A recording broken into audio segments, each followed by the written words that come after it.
சிவமயம் நேயர்களுக்கு வணக்கம். வணக்கம் சார். வணக்கம்மா. நம்ம டிஎன்ஏ அஸ்ட்ராலஜில வாஸ்து பத்தி நம்ம பேசுறோம். ஆனா இது எப்பவும் பேசுற அந்த வாஸ்து மாதிரி இருக்காது. இது கொஞ்சம் டிஃபரெண்டா இருக்கும் நம்ம சொல்றது. அந்த கர்மாவோட பேஸ் பண்ணி இப்போ ஒரு செவ்வாய் கர்மா இருக்குன்னா எந்த இடத்துல நம்ம பார்த்து கட்டணும், வீடு கட்டதா இருந்தா, ஒருவேளை மனை வாங்குறதா இருந்தா எந்த மாதிரி மனை வாங்கலாம் அப்படின்னு சொல்லிட்டு ஒவ்வொரு கர்மாக்கு ஏற்ற மாதிரி ஈசான்ய மூலையில இருந்து மாதிரி பிரச்சனை வராம பாத்துக்கோங்க. அது ராகு கர்மாவா, வாயு மூலை, இந்த மாதிரி நிறைய நீங்க சொல்லியிருக்கீங்க. அதை பத்தின ஒரு டீட்டெயிலான ஒரு விளக்கம் கொடுத்துருக்கீங்க. தாராளமாக கொடுக்கலாம். ஆனால் இதெல்லாம் ஆரம்பிக்கிறதுக்கு முன்னாடி நிறைய பேருக்கு ஒரு கன்ஃபியூஷன் இருக்கும். அந்த சந்தேகத்தை முக்கால்வாசி பேர் ப்ரோக்ராம்லையும் கேட்டது கிடையாது, கிளாஸ்லையும் பெருசாக கேட்டது கிடையாது. என்ன குழப்பம்னு பார்த்தீங்கன்னா, வீட்டில் 4-5 பேர் இருப்பாங்கல்ல. அப்போ அந்த 4-5 பேருமே வேற வேற ராசி நட்சத்திரம், வேற வேற லக்னம், வேற வேற ஜாதக அமைப்பு கொண்டவங்களா. வீடுன்ற அந்த 4ஆம் பாவம் எல்லாருக்கும் வேற வேற மாதிரி இருக்கும்ல. ஓகே, அப்போ அந்த 4-5 பேருக்குமே செட் ஆகிற மாதிரி வாஸ்து இருக்குமா? எப்பவுமே இருக்காது இல்லைங்களா? சரி, அப்போ யாருடைய ஜாதக அமைப்புக்கு தகுந்த மாதிரி அவங்க வாங்க போற இடமோ அல்லது கட்ட போற வீடோ, யாருடைய ஜாதக அமைப்புக்கு தகுந்த மாதிரி ஃபேவரபிளா இருந்துச்சுன்னா மிச்சம் 4-5 பேருக்கு டிஸ்டர்பன்ஸ் ஏற்படாதுன்னு ஒரு விதி இருக்குல்ல. ஓகேங்களா? அதை தான் இப்போ பார்க்க போறோம். யாருக்கு ஃபேவரபிளா இருக்கணும் அப்படின்னா, அந்த இடம் யார் பேர்ல வாங்கப்பட்டிருக்கோ, அந்த வீடு யார் பேர்ல கட்டப்பட்டிருக்குதோ அவங்களுக்கு ஃபேவரபிளா தானே இருக்கணும். ஓகேங்களா? ஏன்னா அவங்க ஒருத்தருக்கு ஃபேவரபிளா இல்லை அப்படின்னா அந்த வீட்டில் 5 பேர் இல்லை, 15 பேர் இல்லை, 50 பேர் இருந்தாலும் யாராலையும் நிம்மதியா இருக்க முடியாது. ஆனா இதுல ஒரு சில கூற்று இருக்கு. இப்போ ஒரு ஃபேமிலி இருக்குன்னா பையன் வீடு வாங்கியிருப்பாரு. ஆமா. ஆனா குடும்ப தலைவன்ற அந்தஸ்து அப்பாக்கு தான் இருக்கும். ஆமா. இப்போ பேர் பதியப்பட்டவங்களுடைய கர்மா வேலை செய்யுங்களா, இல்ல குடும்ப தலைவர் அப்படின்ற பேர்ல அப்பாக்கு வேலை செய்யுங்களா? இதுல என்ன ஒரு சிக்கல்னு பாத்தீங்கன்னா, இப்ப நிறைய பேர் சூப்பரான ஒரு கேள்வி கேட்டீங்க. அதாவது அப்பாவே பசங்க பேர்ல வீடு வாங்குவாங்க. ஓகேங்களா? பையங்க பேர்ல இடம் வாங்குவாங்க, ப்ராப்பர்ட்டி வாங்குவாங்க. பசங்க அப்பா அம்மா பேர்ல ப்ராப்பர்ட்டி வாங்குறவங்க இருக்கிறாங்க. ஒய்ஃப் குழந்தைங்க பேர்ல ப்ராப்பர்ட்டி வாங்குறவங்க இருக்கிறாங்க. இப்போ ப்ராப்பர்ட்டி இவங்க யார் பேர்ல வாங்குறாங்க அப்படின்றதை காட்டிலும், அப்படின்றது எவ்வளவு முக்கியமோ அதை விட ரொம்ப முக்கியம் எது தெரியுங்களா? சம்மந்தப்பட்ட நபர் அந்த இடத்துல இருக்கிறாங்களான்றது ரொம்ப முக்கியம். ஓகேங்களா?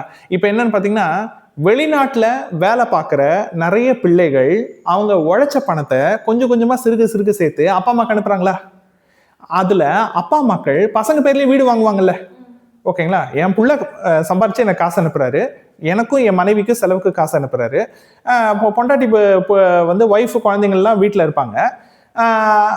நான் பிள்ளை பேர்லயே ஒரு இடம் வாங்குறேன், என் பையனுடைய பேர்லயே அவர் சம்பாரிச்ச காசுலயே ஒரு இடம் வாங்குறேன், அவர் சம்பாரிச்ச காசுல நான் வீடு கட்டுறேன் அப்படின்னு சொல்லிட்டு அப்பா அம்மா அங்க இறங்குவாங்கல்ல. அப்படி இறங்கும் பொழுது இப்போ வீட்டினுடைய வாஸ்து யாருக்கு பார்ப்பாங்க? இப்போ யார் பேருக்கு பார்ப்பாங்க? இப்போ அந்த பையன் அந்த வீட்டில் இருக்க போறாருன்னா ஓகே, இல்லை பையன் அந்த வீட்லயே இருக்க போறது கிடையாதுப்பா, அவர் இன்னும் ஒரு 10 வருஷம் 20 வருஷத்துக்கு ஒரு வெளிநாட்டில் தான் இருக்க போறாரு அப்படின்னா அப்போ அவர் அங்கே இல்லவே இல்லைல்ல. ஓகேங்களா? அப்போ வாஸ்து யாருக்கு பார்க்கலாம் அப்படின்னா, ரேஷன் கார்டுல குடும்ப தலைவர் யார்ல இருக்காங்க, யார் பேர்ல இருக்கு. ஓகேங்களா? அந்த வீட்டில் நிர்வாகம் பண்ண போறது யார், அவங்க ஜாதகத்துக்கு செட் ஆகுற மாதிரி வாஸ்து அப்போ பார்த்துக்கலாம். ஓகேங்களா? இது வீடு கட்டும் பொழுது. ஆனா வீடு கட்டுறதுக்கு முன்னாடி ஸ்டேஜ்னு ஒண்ணு இருக்கு, மனை வாங்குறதுன்னு ஒரு ஸ்டேஜ் இருக்குல்ல. அந்த மனை வாங்கும் பொழுது என்ன மாதிரி சிக்கல்ல கவனத்தோட இருக்கணும்ன்றத எப்படி கணிக்கணும் அப்படின்னா, எப்படி நம்ம எதிர்நோக்கி இருக்கணும்னா, யாரு பேர்ல நம்ம இடம் வாங்குறோமோ அவங்களுடைய ஜாதகத்தினுடைய 4ஆம் பாவம் என்ன கர்ம பதிவு வாங்கி இருக்குதோ அது சம்பந்தப்பட்ட சிக்கல்ல தான் கவனத்தோட இருக்கணும். இப்போ உதாரணத்துக்கு ஒரு அப்பா புள்ள பேர்ல இடம் வாங்குறாருமா, அந்த புள்ள ஜாதகத்துல 4ஆம் அதிபதி ரேவதி நட்சத்திரத்திலயோ பூர நட்சத்திரத்திலயோ அமர்ந்திருக்குன்னு வச்சுக்கோங்க. அப்ப 4ஆம் பாவம் சொல்லக்கூடிய வீடு மனை வாகனம் சொத்து சொக செவ்வாயினுடைய கர்மபதி வாங்கியிருக்கா. இந்த அப்பா அந்த புள்ள பேர்ல அபார்ட்மெண்ட் வாங்கலாமா? வாங்க கூடாது. ஓகேங்களா? ரசனை எல்லாருக்கும் வேற வேற மாதிரி இருக்கும்ல. எல்லாரும் இண்டிவிஜுவல் வீடுன்னு விரும்ப மாட்டாங்க. சில பேர் இன்னைக்குமே லக்ஸுரி அபார்ட்மெண்ட் வாங்குறவங்க இருக்கிறாங்க. கரெக்டுங்களா? கட்டாத அபார்ட்மெண்ட்டுக்கு காசு கொடுத்துட்டு தவிக்கிறவங்க இப்போ இருக்கிறாங்க. கரெக்டுங்களா? இடிஞ்சு விழுந்துருது அப்படின்னு சொல்லிட்டு ப்ராப்ளம் வருது. அப்போ யாருக்கெல்லாம் 4ஆம் பாவம் 4ஆம் அதிபதி கார்த்திகை பூரம் மூலம் ரேவதி நட்சத்திரத்துல அமர்ந்து இருக்குதோ, யார் ஜாதகத்திலாம் 4ஆம் வீட்டுல சனி உட்கார்ந்து இருக்கிறாரோ, யார் ஜாதகத்திலாம் 4ஆம் அதிபதி 11ஆம் லாபஸ்தானம் சொல்றாங்கல்ல, லாப வீட்டுல உட்கார்ந்துருக்கு, லாப அதிபதி 4ஆம் பாவத்துல உட்கார்ந்து இருக்குதோ, இந்த மாதிரி பேட்டர்ன்லாம் யார் ஜாதகத்துல இருக்குதோ அந்த ஜாதகர் தம் பேர்ல ப்ராப்பர்ட்டி வாங்கினாலும் சரி, அல்லது அந்த ஜாதகருடைய அப்பாவோ அம்மாவோ மனைவியோ கணவனோ அந்த ஜாதக பேர்ல ப்ராப்பர்ட்டி வாங்கினாலும் சரி, அந்த ப்ராப்பர்ட்டி பங்கு சொத்தாக இருக்கக்கூடாது. புரிஞ்சுதா? பார்ட்டிஷன் ப்ராப்பர்ட்டியா இருக்கக்கூடாது. அபார்ட்மெண்ட்ன்றது பார்ட்டிஷன் ப்ராப்பர்ட்டி தானே. பட்டா சிட்டா ஈஸி எல்லாத்துக்குமே பார்ட்டிஷன் இருக்கும். ஓகேங்களா? அது இண்டிவிஜுவலா இருக்கும், இண்டிவிஜுவலா இருக்கணும். அது பங்கு பிரிக்கப்பட்ட சொத்தாக இருக்கலாம். ஆனா இதுக்கப்புறம் தான் பிரிக்கணும், இதுக்கப்புறம் தான் பார்ட்டிஷன் பண்ணணும், இது எல்லாருக்கும் காமன் அப்படின்ற மாதிரியான ஒரு ப்ராப்பர்ட்டியாக அது இருக்கக்கூடாது. ஓகேங்களா? சிஎம்டி அப்ரூவ்டு பிளாட்லையும் சரி, எல்லா பிளாட்லையும் எல்லா வீடு கட்டுறதுலையும் சில வீடுகள்லாம் பார்த்தீங்கன்னா காம்பவுண்ட் இப்படி ஒட்டி ஒட்டி இருக்கும், பார்த்துருக்கீங்களா? ஓகேங்களா? காம்பவுண்டுக்கு பக்கத்துல இன்னொரு வீடு ஒட்டி இருந்தா பரவாயில்ல. சில பேருக்கு இன்னும் சில ஆட்கள் வீட்டையே அப்படி ஒட்டி இருக்கும். அந்த பிளாட் வந்து பார்த்தீங்கன்னா சரி வர டிவிஷன் ஒழுங்காக பண்ணியிருந்திருக்க மாட்டாங்க. ஸோ அந்த பார்ட்டிஷன்ல ஏதோ ஒரு சிக்கல் இருக்கும். இப்போ யாருக்கெல்லாம் இந்த 4ஆம் பாவம் செவ்வாய் கர்மா சம்பந்தப்பட்டிருக்கோ இந்த பார்ட்டிஷன் விஷயத்துல ரொம்ப கவனத்தோடு இருக்கணும். ஓகேங்களா? அப்படி ஒரு விஷயம் கரெக்டா வந்து பார்ட்டிஷன் பண்ணல அப்படின்னு வச்சுக்கோங்களேன், கரெக்டா அந்த சொத்து வந்து பார்ட்டிஷன் பண்ணலன்னா பண்ற வரைக்கும் கொஞ்சம் வெயிட் பண்ணணும். பண்ற வரைக்கும் அதுக்குள்ள வந்து அவசரப்பட்டு விற்கிறது, அவசரப்பட்டு கை மாத்துறது, அவசரப்பட்டு அந்த இடத்துல ப்ரொசீட் பண்ணிக்கிறது அது இருக்கக்கூடாது. அப்ப அமைதியா இருக்கணும்ல. அப்போ எல்லாத்துக்கும் ஒரு கால நேரம்னு ஒண்ணு இருக்குது. அப்போ நீங்க வந்து பார்ட்டிஷன் இல்லாம சார் நான் ஏற்கனவே வாங்கிட்டேனே சார் நான் என்ன பண்றது அப்படின்னா, அப்ப பார்ட்டிஷன் ஒண்ணு வரும்ல. எப்படி கவர்மெண்ட் ஒரு இடத்துக்கு ஏற்பாடு பண்ணும்போது அல்லது ரியல் எஸ்டேட் அந்த இடத்துக்கு வரும்போது பார்ட்டிஷன் எல்லாம் நார்மலா ஆகித்தானே ஆகணும். அப்ப அப்படி நடக்கிற வரைக்கும் அதை வெயிட் பண்ணணும். ஓகேங்களா? இதுக்கு முன்னாடி வாங்கல அப்படின்னா வாங்குறது இண்டிவிஜுவல் ப்ராப்பர்ட்டியா வாங்கிக்கணும். ஓகேங்களா? ஒண்ணு. இதுல இந்த மாதிரி செவ்வாய் கர்மா கொண்ட ஆட்கள் பண்ணக்கூடிய இன்னொரு தப்பு என்ன தெரியுங்களா? இவங்களே நானும் என்னுடைய தம்பியும் சேர்ந்து இன்வெஸ்ட் பண்றோம் சார், நானும் இன்னொருத்தரும் சேர்ந்து பாதி பாதி காசு போட்டு எங்க 2 பேர்லயும் நாங்க ப்ராப்பர்ட்டி வாங்கணும். நான் ஏற்கனவே பார்ட்டிஷனாவே இருக்கக்கூடாதுன்னு சொல்றேன். இவங்களே பங்குல ப்ராப்பர்ட்டி வாங்குவாங்க. ஓகேங்களா? ஃபண்டு இல்லையா? தயவு செஞ்சு கொஞ்சம் பொறுத்துருங்க. ஓகேங்களா? கொஞ்சம் பொறுத்துருங்க. காலம் கனியும் பொழுது அதுக்கான உங்களுக்கு ஃபண்டு சேரும். ஃபண்டு சேர்ந்ததுக்கு அப்புறம் நீங்க வாங்குங்க. ஓகேங்களா? அந்த ப்ராப்பர்ட்டி தான் வாங்கணும்னு அவசியம் கிடையாது. அதுக்கு ஊர்ல எத்தனையோ இடம் இருக்குமா, ஃபேவரபிளான இடம் கிடைக்கும்ல. ஓகேங்களா? அந்த கிடைக்கிற வரைக்கும் வெயிட் பண்ணணும். இந்த மாதிரி 4ஆம் பாவம் என்னென்னலாம் கர்மா வாங்கி இருக்குதோ அந்த கர்மா சம்பந்தப்பட்ட விஷயங்கள்ல இந்த ஜாதகர் கவனத்தோடு இருக்கணும். 2வது, ஜாதகருடைய அப்பாவோ அம்மாவோ கணவனோ மனைவியோ அவங்க பேர்ல ப்ராப்பர்ட்டி வாங்கி அவங்க பேர்ல வீடு கட்டும் பொழுது அந்த இடம் இருக்கும்ல, நீங்க சொன்ன அந்த 8 கார்னர்ல எந்த கார்னர்ல அந்த கர்மா ப்ராப்ளம் இருக்குதோ அது சம்பந்தப்பட்ட இடத்துல தான் தப்பு பண்ணுவாங்க.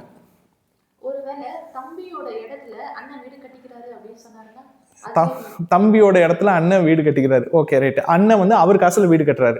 ஆனா அவர் பேர்ல வீடு கட்ட முடியாது. ஏன் வீடு கட்ட முடியாது? இடம் தம்பி பேர்ல இருக்கு. ஓகேங்களா? அப்போ அந்த இடத்த இவர் ஒண்ணு பவர் ஆஃப் அட்டர்னியோ இல்ல அந்த இடத்த வந்து இப்போதைக்கு அண்ணனுக்கு உரிமைன்னு சொல்லிட்டு தம்பி எழுதி கொடுத்து என்ஓசி பண்ணாதான் வீடு கட்ட முடியும். கரெக்டுங்களா? அப்போ இந்த மாதிரி 4ஆம் பாவ செவ்வாய் கர்மாவோ சனி கர்மாவோ கொண்டவங்க இந்த மாதிரி பிரச்சனையில போய் லாக் ஆகக்கூடாது. ஓகேங்களா? ஒண்ணு அவருக்கு அந்த இடத்துக்கான செட்டில்மெண்ட் பண்ணிட்டு அந்த இடத்த முழுசா இவர் பேர்ல எழுதி வாங்கிட்டு அதுக்கப்புறம் வீடு கட்டலாம். ஓகேங்களா? இன்னொருத்தரோட இடத்துல நம்ம வீடு கட்டுறதும் சிக்கல். 2வது, இந்த மாதிரி செவ்வாய் கர்மா சனி கர்மா இருக்கிறவங்க வாஸ்துல இன்னொரு பிரச்சனை பண்ணுவாங்க. வீடு கட்டுறது போது கிடையாது, இடம் வாங்கும் பொழுதே. அது என்ன சிக்கல் தெரியுங்களா? தெரு குத்துன்னு சொல்லுவாங்கல்ல. அதாவது தெரு இப்படி வளைஞ்சு அப்படி போகுது, அப்படி வளைஞ்சு இப்படி போகுது. அதாவது ஒரு தெரு கட்டாகி இன்னொரு தெரு தொடங்குற மாதிரியான ஒரு வளைவு வரும்ல, அந்த வளைவுல ப்ராப்பர்ட்டி வாங்கக்கூடாது. ஆக்சுவலா நார்மலா இருக்கவங்களுக்கு அது ரிஸ்க். செவ்வாய் கர்மா சனி கர்மா கொண்டவங்களுக்கு அது ரொம்ப ரொம்ப ரிஸ்க். ஓகேங்களா? 2 ரோடோ 3 ரோடோ நான் என்ன சொல்றேன், ஒண்ணு இப்படி வருதுங்க தெரு, இப்படி வந்து இப்படி போகுது. ஒண்ணு உங்க வீடு இப்படி இருக்கணும், ஒண்ணு இப்படி கிழக்க பார்த்தோ வடக்க பார்த்தோ ஏதோ ஒரு டைரக்ஷன் பார்த்து உங்களுக்கு இப்படி இருக்கணும். இல்லைன்னா வீடு இப்படி பார்த்து இருக்கணும். கரெக்டுங்களா? சில பேருக்கு வீடு இந்த வளைவு வருது பாருங்க, இங்க இருக்கும், அந்த கார்னர்ல அந்த வளைவை பார்த்துருக்கும். ஓகேங்களா? அப்போ உங்களுக்கு எந்த டைரக்ஷன் கணக்கு? அது 8 டைரக்ஷன்ல உங்களுக்கு எந்த டைரக்ஷன் கணக்கு? அப்போ 4 டைரக்ஷன்ல ஏதாச்சும் ஒரு டைரக்ஷன்ல உங்களுடைய ஃபேஸிங் கரெக்டா இருக்கணும்ல. இது வரைக்கும் நம்ம போட்ட யூடியூப் வீடியோல நீங்களே ஜென்யூனா சொல்லுங்கம்மா, தெற்கு ஆகாதுன்னு நம்ம என்னைக்காவது சொல்லியிருக்கோமா? இல்ல. கிழக்கு ஆகாதுன்னு நம்ம சொல்லியிருக்கோமா? இல்ல. வடக்கு பார்த்து தான் நீங்க மனை வாங்கணும்னு இது வரைக்கும் நம்ம சொன்னதே கிடையாதுமா. 4 டைரக்ஷன்ல எந்த டைரக்ஷன்ல வேணாலும் வீடு வாங்கலாம் நம்ம சொல்லியிருக்கோம் இல்லையா? அவங்களுடைய சென்டிமெண்ட் அது. சில பேருக்கு இந்த டைரக்ஷன் ஒத்து வரும்னு சொல்லி டிசைட் பண்ணுவாங்க, சில பேருக்கு ஒரு டைரக்ஷன் பிடிக்காது. நான் வாஸ்து பிரகாரம் இன்னைக்கு நம்ம கிட்ட நிறைய பேர் கேட்கறாங்கல்ல, எந்த டைரக்ஷன்ல சார் வாங்கலாம், இந்த ராசி நட்சத்திரத்துல இருக்கவங்க இந்த டைரக்ஷன்ல வீடு வாங்கலாமா கேட்கறாங்க இல்லைங்களா? அவங்களுக்கு சொல்லக்கூடிய பதில் என்னன்னா, நீங்க எந்த டைரக்ஷன்ல வேணாலும் வீடு வாங்குங்க, ஆனா உங்களுடைய வீடும் உங்களுடைய வீட்டினுடைய வாசலும் ஒரு குறிப்பிட்ட டைரக்ஷனுடைய ஃபோக்கஸ்ல இருக்கணும். பர்ஃபெக்ட் டைரக்ஷன்ல இருக்கணும். தெருக்குத்தா இருந்தாலும் சரி, 3 ரோடு கனெக்ட் ஆகிற இடமா இருந்தாலும் சரி, 4 ரோடு கனெக்ட் ஆகக்கூடிய சாலையாக இருந்தாலும் சரி, அது ஏரியா எப்படி இருந்தாலும் சரி, இல்ல டெட் எண்டா இருந்தாலும் சரி, எப்படி இருந்தாலும் ஒரு குறிப்பிட்ட டைரக்ஷனை நோக்கி உங்களுடைய மனையும் அந்த மனையினுடைய வீடும் வீடினுடைய வாசலும் கரெக்டா அந்த டைரக்ஷன்ல ஃபோக்கஸ்டா இருக்கணும். அப்படி ஃபோக்கஸ்டா இருந்தாதான் அது மனை, அப்படி இருந்தாதான் அது வீடு. அப்படி இல்லைன்னு வச்சுக்கோங்களேன், ஒண்ணு உங்களால் அதை கட்டவே முடியாது, கட்டுறதுக்குள்ளேயே 1000 பிரச்சனை வரும், இல்லைன்னா கட்டி அதை ப்ராப்பராக யூஸ் பண்ண முடியாது. இந்த மாதிரி தெருக்குத்தும் இல்லாம தெருவும் இல்லாம ஒரு ப்ராப்பர்ட்டியை வாங்கி எத்தனை பேர் அவஸ்தைப்பட்டு இருக்காங்கன்னு நான் சொல்லி உங்களுக்கு தெரிய வேண்டாம். அவங்க ஏரியாவில் இறங்கி போய் பாருங்க, புரிஞ்சுதுங்களா? ஒண்ணு. ரெண்டாவது, மனை மேல இருக்கும், வீடு இப்படி இருக்கும். நிறைய பேர் இப்படி கட்டியிருப்பாங்க, ஓகேங்களா? ஒரு மனையே இருக்குன்னா ஃபர்ஸ்ட் அது சமதளப்படுத்தணும், கரெக்டு தானே? நிறைய பேர் வந்து ஹில் ஸ்டேஷன்ல ப்ராப்பர்ட்டி வாங்குறவங்களும் இருக்காங்க. ஹில் ஸ்டேஷன்ல ப்ராப்பர்ட்டி வாங்குறவங்க இந்த மாதிரி விஷயத்தை கொஞ்சம் கவனிங்க. அந்த பிளான் பண்றாங்க, ஆனா அந்த பிளான் பண்ணும்போது தயவு செஞ்சு எங்க ஏற்றம் வருது எங்க இறக்கம் வருதுன்னு கவனத்தோட வைங்க. குறிப்பா இந்த செவ்வாய் கர்மா கொண்டவங்க, 4ஆம் பாவத்துல செவ்வாய் கர்மா கொண்டவங்க, இந்த மாதிரி நிறைய விஷயம் இருக்குதுங்க. ஒரு அஷ்ட கர்மானா சும்மா இல்லை, இந்த 8 கர்மாவும் நம்மளுடைய டைரக்ஷன் சம்பந்தப்படுத்தியும் நம்மளால கைடன்ஸ் கொடுக்க முடியும்.